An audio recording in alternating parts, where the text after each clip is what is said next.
Today, we're going to look at the Agee murder case down in Pensacola, Florida, because it gives us an opportunity to look at something called principal liability. Stay tuned.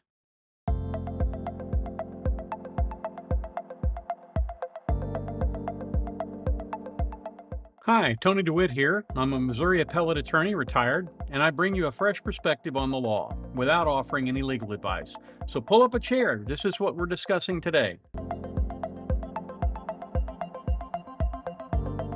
Let's talk about the players in this drama, and there are three of them.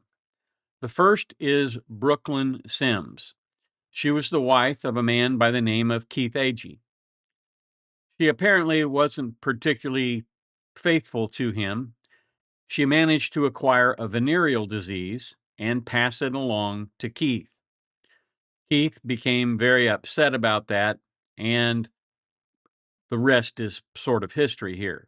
The third actor in this play is Sheila Agee. Sheila is Keith's mother, and a more loving mother you could hardly imagine. Just wait. She's the person who allegedly encouraged and incited Keith to do the job. And as you'll hear in a minute, the job was murdering his cheating wife. In fact, she called his manhood into question if he didn't do those things. At least, those are the allegations. Now, Keith Agee has already been convicted and sentenced. Sheila was tried several months ago, and the jury hung. As a result, she's being retried for being a principal in the murder. And in just a minute here, our prosecutor is going to explain what that means. I can assure you that it doesn't mean sitting behind a desk and chastising errant children in a school. But more on that in just a moment. In this first segment here, we're going to run through the full opening statement of the prosecution. Now, I know what you think. Oh my goodness, the full opening statement. It's 7 minutes long. I have rarely seen somebody do as good a job on an opening statement and keep it crisp and clear as much as I have in this particular case. That alone would make this case noteworthy. Let's take a listen. If you don't come kill her, you are. These are her words to her son, Keith Agee. And that's exactly what he did.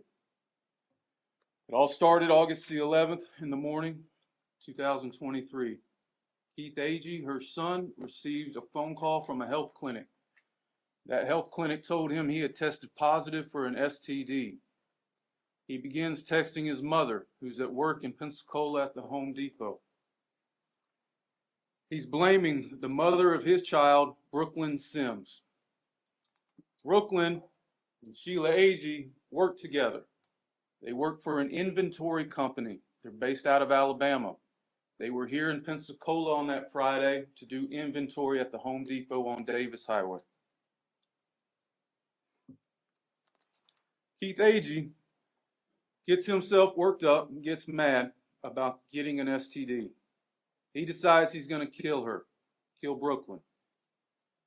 Originally, he was going to wait until they got home from Pensacola back to Alabama that night. She texts him. She says, "Don't shoot at my MF car. I don't want to die. Wait till I put her out." She then suggests, "If you're off work, why don't you come over here? You can do it here, where you're not in front of your child." She sends him the address to the Davis Highway Home Depot, and he is on his way. He has his pistol already, drives to Pensacola from Alabama. Just after 1 p.m., he arrives at the Home Depot. He parks next to his mother's car, walks into the Home Depot through the main door, the main entrance, walks straight to aisle 52. It's in the lighting section. This is where Brooklyn was working at the moment, doing the inventory. Walks up to her, shoots her multiple times, kills her right there, aisle 52, just like he said he would. He runs out of the store, gets back in his car, leaves the Home Depot. gets on Davis Highway, throws his pistol out of the window, calls 911, parks his car, and he's taken into custody at the movie theater on Bayou Boulevard. Now, when Keith Agee was arrested, he had a cell phone. Law enforcement did what is known as a forensic download, where they plug it in and they take all the information on the phone off of it. In it, they find the text between himself and his mother. The police get her phone when they go to arrest her for being a principal to murder. They do the same forensic download on her phone. They find the text messages, but on her phone, she had deleted them.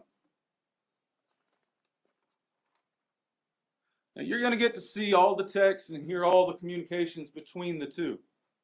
There's much more. You're also going to get to see the surveillance from the Home Depot. Now, the surveillance video doesn't have a camera shooting down aisle 52. But from the surveillance video, you will see Sheila Agee prior to the shooting and what she's doing. You will see her son come through that main entrance. You will see him running out after.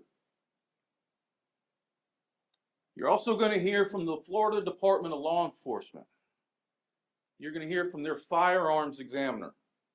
And he will testify, or she will testify, that all 7 shell casings found on aisle 52 that day matched that pistol found on Davis Highway. You're also going to hear her son's DNA, Keith, was on that pistol. Now, this trial should move relatively quickly. I anticipate you're going to hear from just under 20 witnesses. A lot of the evidence you're going to hear is regarding Keith Agee. And that's because we have to prove first that Keith Agee committed first-degree premeditated murder.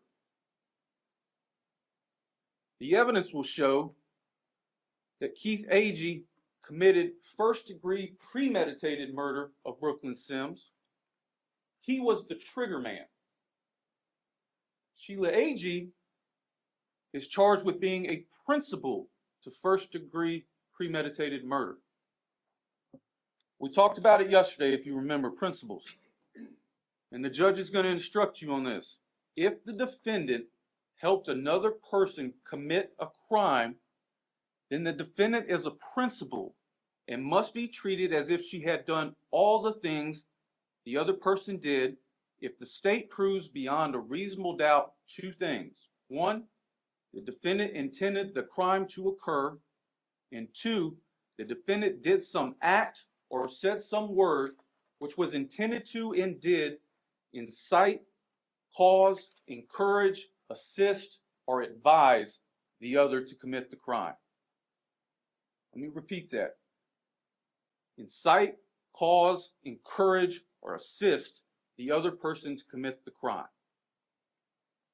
To be a principal, the defendant does not even have to be there when the crime is committed.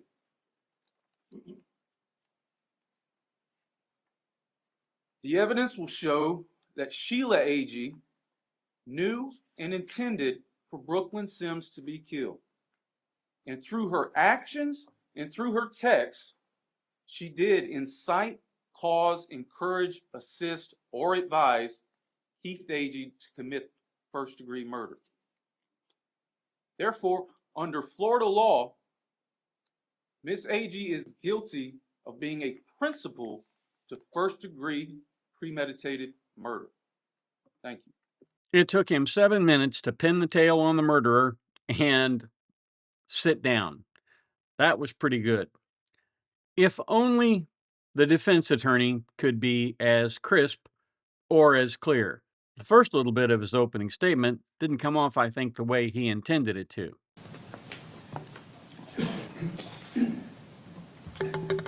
We're not going to argue the case here now. This is our chance to give you. Mr. Ackerman, you're going to need, I'm sorry. you're going to need to speak up. Can you hear me?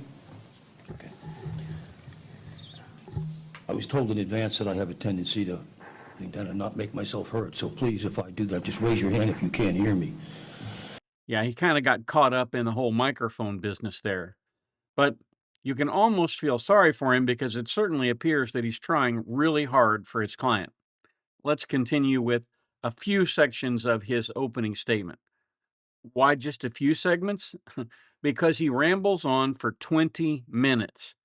And you can tell within the first 5 minutes or so whether this is going to be worth your time to listen to in terms of what he says about what the evidence is going to show. Let's listen. Okay, this is our chance to give you our statement, our belief of what the evidence is going to show here today. You've heard from the state. It sounds, wow. The case, will save that for the end of the case. But what the evidence is going to show is on August 11th of 2023, a heinous, horrible act was committed by Keith Agee, an 18-year-old, full of himself, egotistical, bombastic, and I could go on and on, individual. Sustained. The evidence is going to show that nobody on this side, whether it be the defendant, her mother, her son, other son, Jack, had any concept that Keith was capable of doing this. Keith, you'll hear the testimony, was a braggart and no, braggart is the wrong word, just full of blustering. I'm going to kill him, I'm going to kill her, I'm going to break their windows out, I'm going to do this, I'm going to do that, to the point where it was almost, and no one took him seriously. This was him. This was Keith. That's going to be made very clear through the evidence. If, like me, you're having a bit of a hard time believing that this guy was always talking about killing people, sort of makes you wonder why nobody took him in for a mental health evaluation. How did this guy even manage to get a firearm if he was so loco he was running around saying he was going to break out people's windows and kill people all the time? It makes it hard to sort of grasp the idea that this was all to everybody else just a big joke, but to Keith it was serious when you consider the context of the text messages sent by Mrs. Agee. Now, state starts by saying that this case began on August 11th. Actually, the evidence is going to show that this case began several years before that, and maybe August the 4th, 5th, 6th, 7th, 8th, okay? There'll be texts that you will get, the state will introduce from August 11th, or just that day, the whole day, the numerous texts from that one day. Sheila's at work, she manages about 20 people, she's busy back and forth doing these things, and at the same time, her son is texting her about the gonorrhea. Okay. Now, the evidence is going to show, first of all, this begins with a relationship between two teenagers that goes back several years before that. They meet, they like each other, they have sex, they have a baby, they're living together, they're on together, off together. Keith complains about her constantly. You'll see that in the text and you'll see that in the evidence. She's this, she's that. You'll hear him say, "Mom, you take her side all the time. I wish I were her." The evidence will show that Sheila, defendant, Keith's mother, tries all the time when he does this to assuage him, to calm him down. Son, stop it. You're being this, you're being that. You'll hear from the tapes, and I'm going to quote you a couple of them in a second. So there's more than one quote here, to say the least. There's many, many, many texts. The problem for the defense is, of course, that texts from 6 months ago, 12 months ago, 2 years ago don't mean anything. Those were not the texts that motivated him or encouraged him to engage in this behavior. So, in some respects, they are irrelevant. They may not even be admissible because they aren't relevant on the current state of mind of Mr. Agee. And so I'm not even sure whether that's going to come into evidence. But as you can see, at least he's trying to defend his client. And when you listen to those texts, you will see the evolution of this circumstance, how a mother and a son communicate, and how she's been trying forever to calm him down, to keep him from doing things that hurt others and hurt himself. Now, this teenage relationship evolves to the point where they have the child. Keith's happy as heck. I'm a father, this, that, and the other. Then he's not happy. Then it's this, then it's that. They move in together, they move out together. The baby comes. They're together. It reaches a point where he's thrilled that the baby's here, but then he's not happy because maybe it's not mine. You'll hear evidence, mom assures him, son, it's yours. Stop it. He goes months without seeing the baby or the mother, from what I think the evidence is going to show. We know he goes months without communicating with his mother because his mother's upset with his attitude and everything else. Tests come back, it is his son. He's back again. He's gone again. He's back again, he's gone again. Complaining, this, that, and the other, calling her names, telling mom what a difficult time. Mom, will you interfere? She's not talking to me. Will you call her for me? Will you do this for me? You'll hear texts where, Mom, will you apologize to her for me? I'm outgrowing all this anger. I'm getting better. I'm good. You have to take all of it. Well, the evidence will show all that. You see what's happening here. He's throwing all of the blame, all of the mental illness sort of stuff over on Keith Agee in order to diminish the impact of all of her own words on the jury. I don't think there's any doubt that Keith was not up for Father of the Year and probably wouldn't be anyone's pick for Husband of the Year. But at the same time, he is the one who did the shooting, but he was egged on by his own mother. And if that's hard for you to process, it's really hard for me to process. That is something my mom would never have done. She would have said, "Are you crazy? File for divorce, but for heaven's sakes, don't do anything crazy and stupid. You'll spend the rest of your life in jail," which, by the way, that's pretty much going to be the rest of his life. There was a young man who, as the state said, built himself up, worked himself up, that self-fulfilling prophecy, that me generation that can work themselves up and commit such a heinous act over such a ridiculous, petty thing. You'll see that it was so silly that it had already been discussed. And what I didn't cover in the evidence, I'll cover very briefly before I sit down, is this was August the 11th. August the 8th, she and Keith go through conversations where I'm upset, this, that, and the other. I've never had something like this before. Well, wait until the tests come in, son, before you do anything. And then the tests come back from her that it was a vaginal infection.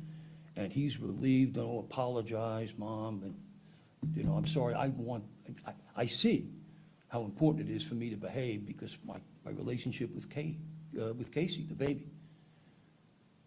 And so you're gonna have to make a determination from all of this.